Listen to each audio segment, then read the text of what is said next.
大家好，我是大庆，欢迎收看 Maxone 大设计。所有人都向往着舒适的居住环境，以前对舒适的定义是方便，所以大家都挤破头想要去城市里，而现在大家更期待的是风景宜人、树林茂密的绿色环境。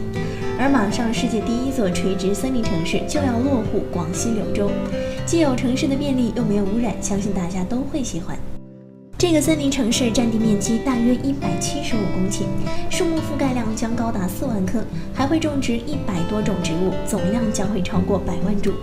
不论是办公楼还是住宅医院，又或者酒店学校，所有建筑物的外墙上都将覆盖绿色植物，塑造出绿色的垂直森林体系。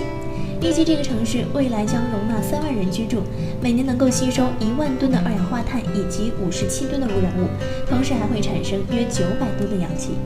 而且这里的每座建筑物都会安装地热系统，并且在屋顶上安装太阳能电池板，实现能源的自给自足，最大程度地秉承绿色生态的理念。